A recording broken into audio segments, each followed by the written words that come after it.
भाई रे भाई भांगी गला रे एरा कहती कुसुम ଆଉ ଖାଇବେ ବଢିଆ ଲାଗିବ ମାନେ ପିଲାଦିନ କଥା ମନେ ପଡ଼ିଯିବ। ନମସ୍କାର ସାଙ୍ଗମାନେ, ଆପଣଙ୍କର ଅଜିତ ଭାଇ ଆଉ ଗୋଟେ ଭିଡ଼ିଓ ନେଇକରି ଆସିଛି ଆପଣଙ୍କ ପାଇଁ। ଆଉ ମୋର ସବୁ ଦେଖିବେ ତ ଅଲ ୟୁନିକ୍ ଭିଡ଼ିଓ। ଆଉ ଆପଣମାନଙ୍କୁ ତ ଦେଖିପାରୁଥିବେ ଜଙ୍ଗଲ ଭିତରେ ଅଛି। ଆଉ ମାନେ ୟୁନିକ୍ ଭିଡ଼ିଓ ବନେଇ ଆସିଛି ଆପଣଙ୍କ ପାଇଁ। ଆଉ ଆଜି ବ୍ଲଗଟି ହେବ ଏଇ ଗଛଠୁ। ଆଉ ଏଇ ଗଛଟା ତ ଆପଣମାନେ ଚିହ୍ନି ପାରୁଥିବେ। ଏଇଟା କ'ଣ କେଉଁ ଗଛ ଯଦି ଚିହ୍ନି ପାରୁନାହାନ୍ତି ମୁଁ କହିଦେଉଛି। ମାନେ ଏଇଟା କୁସୁମ ଗଛଟା। ମାନେ ଦେଖ କୁସୁମ ଗଛଟା ମାନେ କେଡ଼େଟିଏ ହେଇଛି। ଆଉ ଦେଖିପାରୁଥିବ ତ ମାନେ ଚାରିଆଡ଼େ ପଥର ଗୁଡ଼ାକ, ମଝିରେ କୁସୁମ ଗଛଟି। ଆଉ ଏ କୁସୁମଟା ବଢ଼ିଆ ମିଠା ଲାଗେ। ଦେଖିପାରୁଥିବେ ତ କୁସୁମ ଗଛଟା ମାନେ ଛୁଆବେଳେ ଆମେ ଏଇ ଉପରେ ଚଢିନି ମାନେ କୁସୁମ ଖାଉ। ଆଉ ଏପଟା ତ ମାନେ ଚଡ଼କ ମାରିଦେଇଛି ଗଛଟା, ମାନେ ମରି ସାଇଲାନି, ଆଉ କିଛି ନାହିଁ।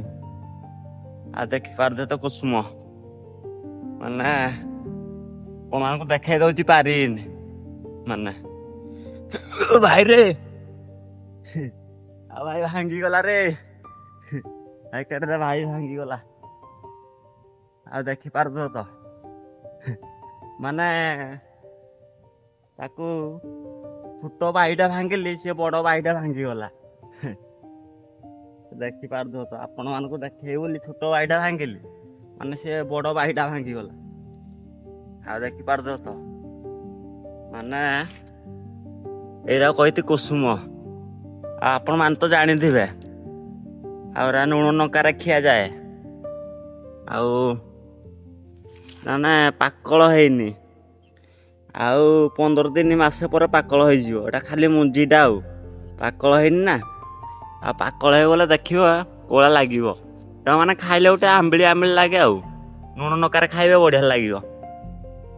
ଏଇଟା ଦେଖିପାରୁଥିବେ ତା ଗଛଟା ତ ମାନେ କୁସୁମ ଗଛ। ୟାର ହଉଛି ନା କୁସୁମ ଗଛ। ଆଉ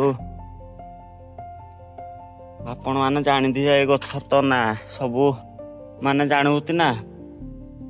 କୁସୁମ ଆଉ ଖାଇବେ ବଢ଼ିଆ ଲାଗିବ। ମାନେ ପିଲାଦିନ କଥା ମନେ ପଡ଼ିଯିବ। ଭାଇ ଦେଖିପାରୁଥିବେ ତ କୁସୁମଟା। ଭାଇ କୁସୁମ ମାନେ 4-5 ପ୍ରକାର ଆସୁଛି। ଏଇଟା ସବୁ ଗଛରେ ସବୁ ମାନେ ସମାନ ଆସୁନି ନା। ଏଇଟା ଦେଖ ଲମ୍ବା ଦୁଶୁଛି, ମାନେ ଦେଖ କୁସୁମ ନା ତା କୁଳିରା କ'ଣ ଲମ୍ବା ଦୁଶୁଛି।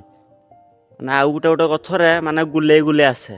କିଛି ନା ଏଇଟା ଛୋଟ ଛୋଟ ଦୁଶୁଛି ନା, ଏଠି ଟିକେ ଲମ୍ବା ଦୁଶୁଛି। ଆଉ ତଥାପି ଏଇଟା ଟିକେ ଲମ୍ବା ଭଳିଆ ଦୁଶିବ। ଆଉ ଦେଖିପାରୁଥିବେ ତା ଫଳରାକ କୋଉଳିଆ।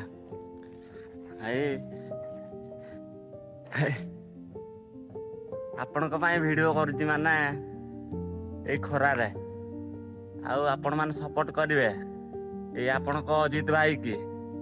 ଆଉ ଆପଣମାନଙ୍କୁ ଦେଖିପାରୁଥିବେ କୁସୁମ ଗଛ ମାନେ ଦେଖଉଛି ସବୁ କୋଉ ଗଛରେ କୋଉ କ'ଣ ଆସିଲା, ମାନେ ସବୁ ଆପଣମାନଙ୍କୁ ଦେଖଉଛି।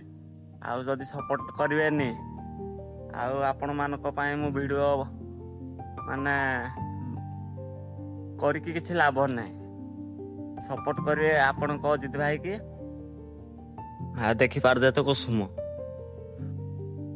ଆଉ ମାନେ ଇଏ ବଡ଼ ହେଇଗଲେ ଆପଣମାନଙ୍କୁ ଏଇ ଗଛ ପାଖକୁ ଆଣିବି। ୟା ଭିତରଟା ମାନେ ଦେଖେଇବି କେମିତି। ଏଟା ତ ପାକଳ ହେଇନି ଯେ ଖାଲି ମଞ୍ଜିଟା। ଆଉ ଏଟା ପାକଳ ହେଇଯାଉ, ଆପଣମାନଙ୍କୁ ମୁଁ ନିଜେ ଖାଇକରି ଦେଖେଇବି କେମିତି ଲାଗୁଛି କହିବି। ଆଉ ହଉ ଗାଇସ୍, ରହୁଛି। ଜୟ ଜଗନ୍ନାଥ।